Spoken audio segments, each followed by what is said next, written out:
Hello friends, welcome to my channel low bytes 906। आज की इस वीडियो सीरीज में हम नेगोशिएबल इंस्ट्रूमेंट एक्ट 1881 को हम डिस्कस करेंगे। मैं एक एक सेक्शन को एक्सप्लेन करता चलूँगा और कुछ इस तरीके से मैंने नोट्स बना रखे हैं कि ऊपर बेयर प्रोविज़न मिलेगा आपको, और बेयर प्रोविज़न के नीचे जो मेरे को लगा कि ये प्रोविज़न थोड़ा सा डिफ़िकल्ट है, उसको डीकोड करके मैंने सिंप्लीफाइड वर्जन भी उसका लिखा है नीचे, और साथ में मैंने ओरिजिनल बेयर टेक्स्ट भी लिखा है ताकि दोनों को आप कंपेयर करके पढ़ सको। और क्योंकि हाँ, अल्टीमेटली हमें कमांड जो है वो हमें बेयर टेक्स्ट पे ही चाहिए, तो हम बेयर टेक्स्ट भी साथ में देखेंगे, और अगर उसका कोई कॉम्प्लिकेटेड वर्जन है तो उसको मैंने सिंप्लीफाई करके नीचे लिखा हुआ है। तो इस तरीके से आप एक एक्ट को अगर ऐसे पढ़ लोगे थ्रोली, तो दूसरे एक्ट को आप वैसे भी अच्छे से, आपकी लीगल लैंग्वेज के ऊपर कमांड अच्छी हो जाएगी। तो चलो इसकी शुरुआत करते हैं, थोड़ा सा बेसिक से शुरू करते हैं। ये एक्ट है एक्ट 26 ऑफ 1880 फर्स्ट, कि उस साल जितने सारे एक्ट बने होंगे उसमें से ये 26 नंबर पे है। तो ये थोड़ा सा प्रीलिम्स के लिए इंपॉर्टेंट हो जाता है। और इसकी एनेक्टमेंट डेट है 9 दिसंबर 1880 फर्स्ट। एनेक्ट होता है जब उसको प्रेसिडेंट की एसेंट मिल जाती है, तब उसको एनेक्टमेंट माना जाता है कि ये एक्ट जब बन के तैयार हो गया बिल से, वो एक्ट में कन्वर्ट हो जाता है। और इसकी एनफोर्समेंट डेट है 1 मार्च 1882। 1882 के 1 मार्च में इसको कमेंस किया गया था, उस टाइम से ये एनफोर्स हो गया था। आप लोगों ने देखा होगा कि हमेशा लिखा मिलता है प्रिलिमिनरी में कि शॉर्ट टाइटल, इस एक्ट का शॉर्ट टाइटल ये है, शॉर्ट टाइटल ये है। तो लॉन्ग टाइटल क्या होता है? लॉन्ग टाइटल होता है उसका पर्पज, जो हम बताते हैं एक्ट का कि ये किस पर्पज के लिए बनाया गया है, तो वो उसका लॉन्ग टाइटल होता है। An act to define and amend the law related to promissory note, bills of exchange and cheque. इन तीन चीज़ों के पर्पज से हमने ये एक्ट को बनाया है। ये इसका पूरा लॉन्ग टाइटल हो जाता है, the negotiable instrument act 1880 first, act number 26 of 1880 first. और ये पूरा इसका फिर आगे नीचे लॉन्ग टाइटल हो जाएगा। और ये शॉर्ट टाइटल क्या है? शॉर्ट टाइटल है नेगोशिएबल इंस्ट्रूमेंट एक्ट 1880 फर्स्ट, ये होता है हमारा शॉर्ट टाइटल।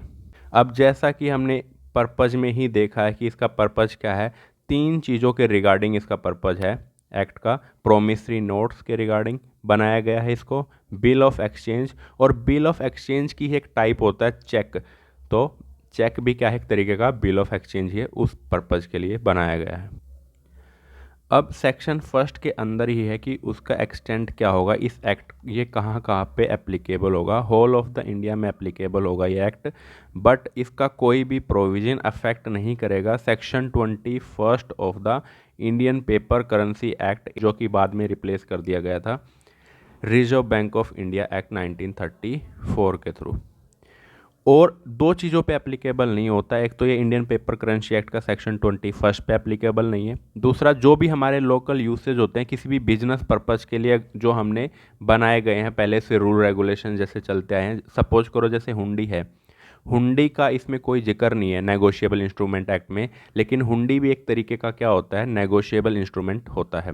हुंडी का मतलब क्या है, पहले व्यापारी जब एक स्थान से दूसरे स्थान पर कोई भी चीज़ें लेके जाते थे तो अपने साथ में पैसे को कैरी नहीं करते थे।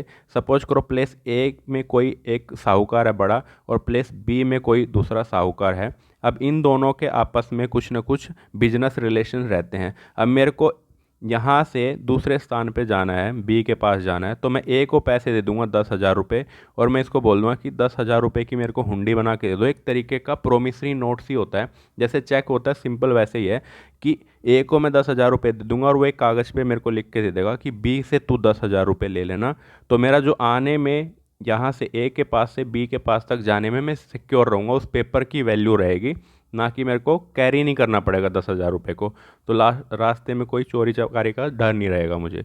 तो इस तरीके से हुंडी काम करती थी।